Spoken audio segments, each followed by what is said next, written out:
di ba? Sabi nyo, gwardiya sana kayo. Ano pa yung possible sana ng trabaho nyo ngayon? Siguro, kung hindi ako naging pulis, hindi rin po ako magiging charity vlogger. Dahil sa ano, no? Dahil sa naging Ayan. pulis ka at... Ayan, sige. Naging charity vlogger. Naging charity vlogger. Explain ko po sa Bakit? inyo mga kalingap. Ano? Kasi po, nung time na pulis po ako, si Kuya Bal, and si Kalingap Rob, and Team Kalingap, naka-assign po ako nun sa San Vicente MPS, na kung saan po nagsasagawa sila doon ng feeding program and namimigay po sila ng bigas-bigas. Nagkataon po na nakasama ako doon sa pag-security sa kanila. And nag-security po kami, nag-assist kami sa kanila at sinamahan namin sila doon sa barangay na sakop namin.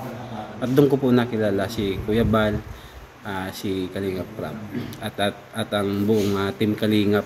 Ayan.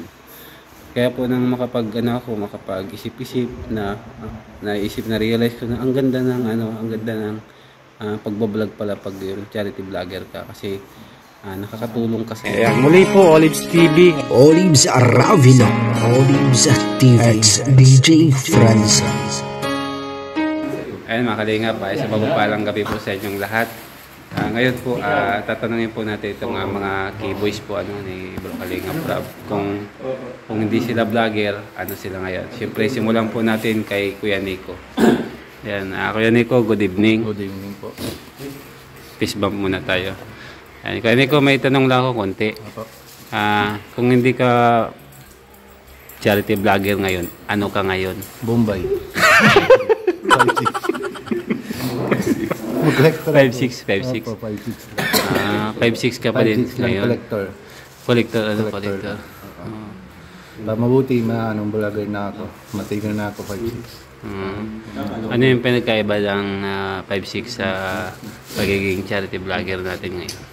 Maganda yung sa charity vlogger kasi matutulungan yung sa mahirap ng tao, di ba? Yung 5'6", hindi naman natutulungan. Siyempre, magkuha ng doon todo, di ba? Mabigay lang, siyempre, mababalik lang. Yun. And kukuha ka pa ng interest. Yun ang pinagkaiba. Yun. Maganda sa charity lang. Para mamasaya din sa yung sarili. Sa puso. Sa puso. Katulong sa iba. Sa kapwa. Kaya Nico, maraming salamat sa konting interview. And siyempre, dito naman po tayo kay Kuya Jello Max TV. Ayan. Parang masamang technique Kuya Jello. And Kuya Jello, kung hindi ka charity vlogger, ano ka ngayon? Tao pa rin. Hindi ba, siguro kapag hindi ako pumasok dito sa charity, sa Team Kalingap, andun pa rin ako sa ibang bansa bilang isang OFW, sponsor. Anong trabaho mo dun sa Kuya Jello? CCTV operator. Pero naging ako. Choice ko kasi doon dalawang security supervisor sa 5-star hotel. 5-star? Wow. Tapos nag-CCTV operator ako. 13 years ako doon. Kaya nagiging sponsor din ako.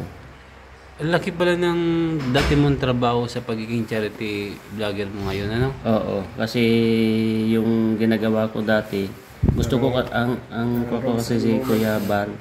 Kuya Bal kasi gusto kong ma-experience yung ginagawa ni Kuya Bal. Kaya malaking bagay yung trabaho dati, malaking bagay at kasi physically na nagagawa ko sa kababayan natin. Katulong tayo. Oo. Masaya kahit pagod, puyat, gutom, pero hindi mo nararamdaman yun. Kasi umiibabaw ay yung kaligayahan ng puso natin. Kaya hindi natin nararanasan yung pagod, gutom. Ayun, napakaganda doon mensahe. Ayun, Kuya Jello, maraming salamat sa munting mensahe. And siyempre dito po tayo kay Kuya Robin. Hello po, Kuya Olives. Shoutout po sa inyo. Kala ko sila. Kuya Robin. Ay, magkakambal yan nata. Kambal yan. Kambal kami. Kuya Robin, may tanong lang ako, ha? Narinig ko na po kanina. Joke lang. Ano po yun? Ayan, Kuya Robin, kagaya nung narinig mo kanina, kung hindi ka ngayon charity vlogger, ano ka ngayon? Ano, doon pa rin ako sa kubo. Sama kay Pia, paggawa na bata. Sama kay Pia, paggawa na bata.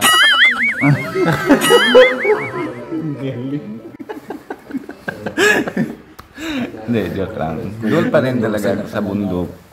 Yung anong talaga kaya na sa katawan ko ginagawa para makapagpakain sa bata. Yun doon pa rin talaga. Pero salamat tayo sa Lord na kahit paano kilala kami ni Kuya Rab sa Team Kalingap, Kuya Bal. Kaya salamat sa kanila, nakukuha din ako. Nasama din ako sa TRT Vlogger. Kaya maraming salamat sa kanila. Lalo na kay Kuya Alvin kasi kung hindi siya nang scout sa amin, ay wala naman talaga kami dito. Kaya maraming talaga salamat sa kanila. Ayun, thank you Lord. So ano ngayon yung pagkakaiba sa pagiging charity vlogger mo noon sa dati mong ginagawa? Dati ginagawa parang parehas naman din. Iba naman na yon. Sobrang masaya kasi yung yung tulong sa akin sila Kuya Rab. Tapos na yon ako din namin mismo narasan. Tinatulungan ko sa iba. Sobrang talaga saya. Yeah. Iba talagang ramdam. Pero dati pa rin, nabuhat pa rin na yun ng bigas. Noon, araw-araw. Mabuhat ng hanap ng niyog, tapos mabuhat ng kahoy para magawa ng uling. Pero baka mamaya kulong niyo ako ha. Sigaw ako. Hindi ka ba nahuli naman? Pero hindi ka ba nahuli? Kaya ganun pa rin. Yun lang na iba talagang sobra saya. Isa doon, isa lang ako, malungkot lang ginagawa. Pero na yun, dami na kasama ko, dami isa. Mga gwapo pa, ano? Gwapo pa, medyo lang. Tapos yung tao na sa likod na camera, yung viewers natin, dami na yun mahal sa amin, sa family ako. Yun na yung pinakamalaki may bago sa buhay namin. Tapos nasama ko si Nico na yun. Wala kami ibang kapatid, kami lang dalawa. Thank you. Double saya na ako kasi Marami ka ng kapatid ngayon. Ayun, dami na. Ayan. Kaya, Pero Ben, maraming salamat. dami lang po. Good evening, Kuya Sed. Good evening po. Ayan. Kapper. Ayan, Kuya Sed, good evening po. Good evening po. Ayan, may konti lang po tayong katanungan, ano? Ayan, tatanungin lang po natin kung hindi ka ngayon charity vlogger, ano ka po ngayon? Tagapagtanggol ng bansang Asgard. Hindi man Superman. Superman po ito. Yun? Ano pa rin, sa kwarto, nakakulong. Video editor, animator pa rin. Nag-editor po talaga. Ganun talaga yung... Pero hanggang ngayon, ganun pa rin yung trabaho. Pero ngayon, may pagbabago. Nakakalabas na. Tas, mas nakihalubilo na sa maraming tao. Kaya mas fulfillment yung yung pakiramdam. Kasi marami kang nakilala. Tapos, nakikita mong may mga natutulungan kang mga tao.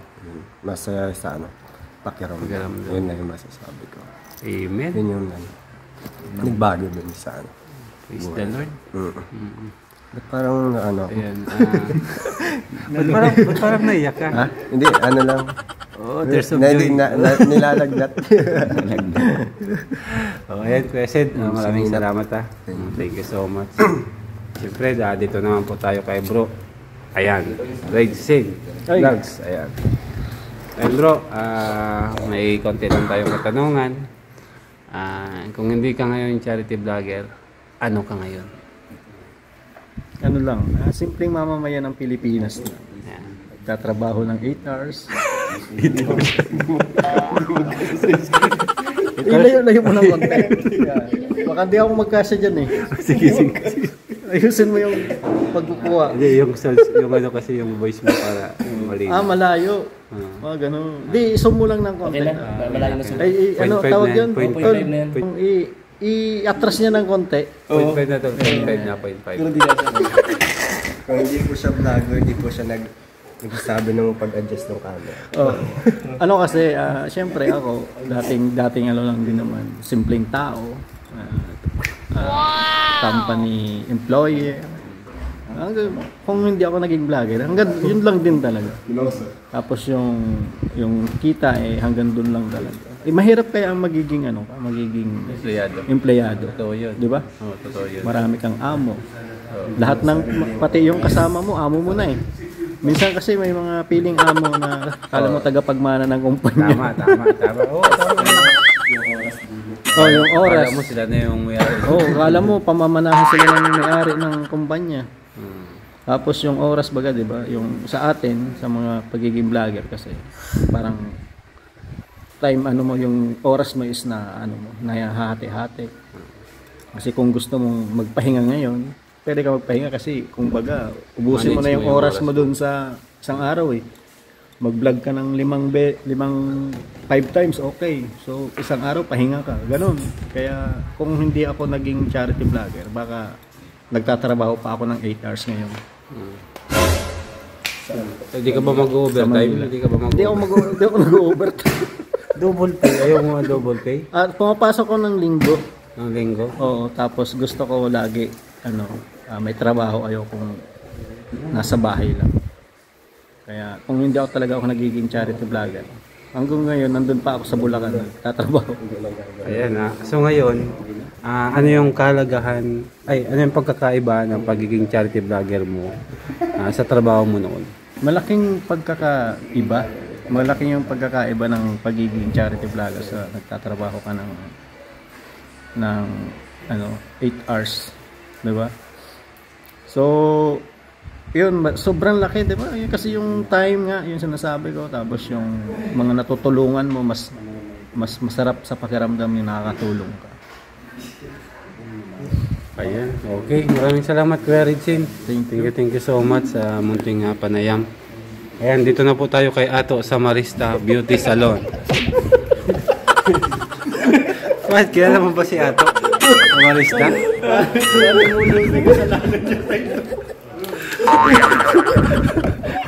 Kilala mo ba si Ate Samarista? Opo.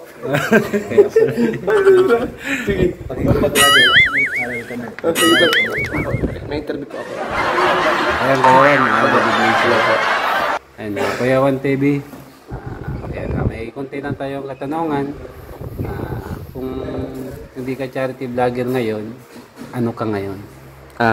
Siguro kung hindi tayo charity vlogger, siguro pa rin ako, yung rider pa rin, angkas, grab, and nag-buy and sell pa rin ng mga iba-ibang product. Kasi ganun talaga yung hilig ko dati. Nagpapautang sa mga kumpanya, yung sinas katapusan yung singil, ganun. Yun dapat ngayon, tayo rider pa din. Kasi mas maganda kasi nasa labas sarili yung oras. Hindi gaya nung sabi nga ni Ridsin kanina, sa kumpanya ka, minsan yung oras ba, nandun ka na sa 8 hours tapos may overtime ka din. Hindi ka makilos na maayos. Kung nasa labas, gaya yung rider ka, ilang biyahe mo lang may pera ka na. Yun yung discount sa Metro Manila. And yun nga, buy and sell. Like yung mga biskwit, t-shirt, minsan nagpapautang ako ng may extra cash. Yun yung ginagawa ko. So siguro ako dapat ngayon yung nag-buy and sell and then riders pa. Ano yung pagkakaiba ng pagiging charity vlogger mo ngayon sa trabaho mo? Ang pagkakaiba, yun natin sa kita. Kasi yun kita, dati, halos na lang umabot lang ng pinakamalaki na yung 20,000. Pero minsan pag malakas yung biyahe, pagod na pagod yun. Yung biyahe mo nun simulang alas 5 ng umaga, madaling araw, hanggang alas 11 pa ng gabi. Sobrang haba. Ngayon naman, vlogger na. Pag siniswerte tayo, nakakapagpa-viral. Yun naman talaga pag may views ka, may kita ka. Pag may views ka, doon ka unti-unti nakikilala. And yun din yung success ng isang content creator. Kapag kayo may mga views, gumagawa ka ng magandang content, diba? Napapansin tayo ng ating mga kaubayan.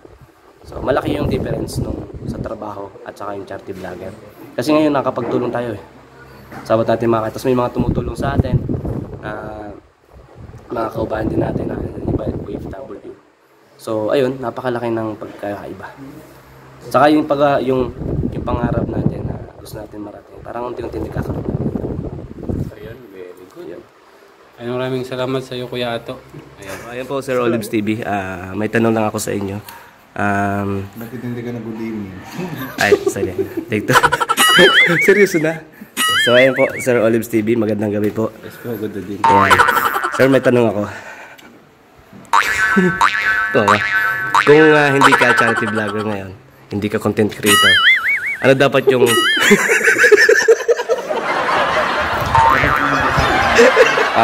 Ayan sir, Olives. Okay.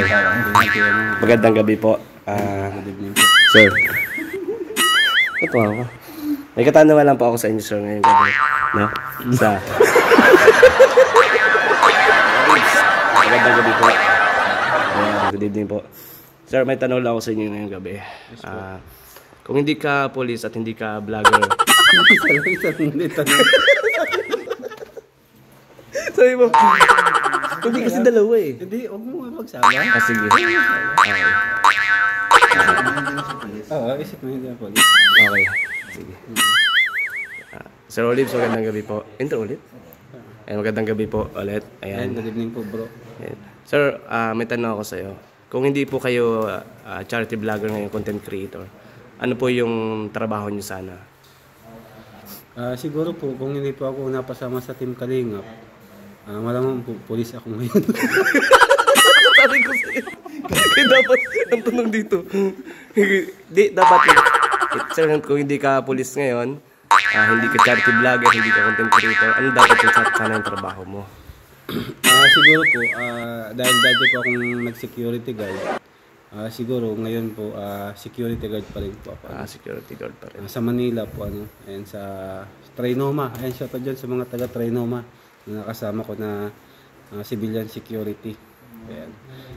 Kasi nakapasa kasi ako nun sa board, kaya meron akong chance na mag-apply ng police. Ilang taon po kayo nag-security guard sa Trinoma? Mga 2 years din. 2 years? Siguro ano rin kita doon. Kasi parati ako sa Trinoma dati. Sabi ko nga, di ba nabanggit ko, Grab rider ang kas ako. So parati ako tumatambay sa Trinoma. Ayun. Tanong ako, para may yung police ng training, tapos security guard training, parehas lang yun? May iba? Basic lang kasi yung sa Sa Guardia. Sa guard. Iba 15 days lang yun. Yung sa training namin, 1 year. 1 year. So ayun po, no. Maliban doon sir, kung yun nga, hindi kayo, di ba, sabi nyo, guardia sana kayo. Ano pa yung possible sana ng trabaho nyo ngayon?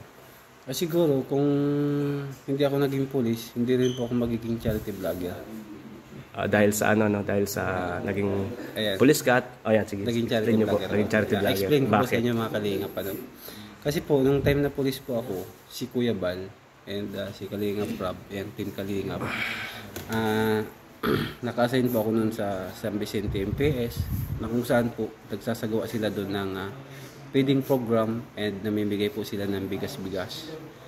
Nagkataon po na nakasama ako doon sa pag-security sa kanila, and nag-security po kami, nag-assist kami sa kanila at sinamahan namin sila doon sa barangay na sakop namin, at doon ko po nakilala si Kuya Bal, si Kalingap Rob at ang buong Team Kalingap. Ayan.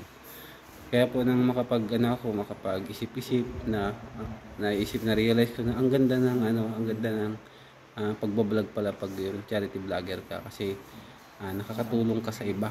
Nakikita ko po kasi yung mga taga San Vicente noon na mga nabibigyan sila ng bigas, ng pera, napapagawa ng bahay. So para sa akin, napakasarap sa pakiramdam na yung nakakatulong ka sa kapwa mo. Totoo po. Yun yung pinaka-unang nagustuhan ko, na masarap sa pakiramdam na makatulong ka sa iba sa pamamagitan ng pagbablog. Yan. Kasi po, yung sa sahod naman namin sa police, hindi naman po namin kayang yan ipagawa ng bahay, itulong sa iba, kung hindi po namin extra. Ayan. Kaya, sa pamamagitan po ng pagbablog, ayan, nakakatulong po tayo sa iba, nakakalingap tayo sa iba, and at the same time, pulis po tayo na naglilingkod sa ating mga kababayan. Yun lang po, at maraming salamat. God bless Sir Olives, ingat parati. Ayan. Thank you po.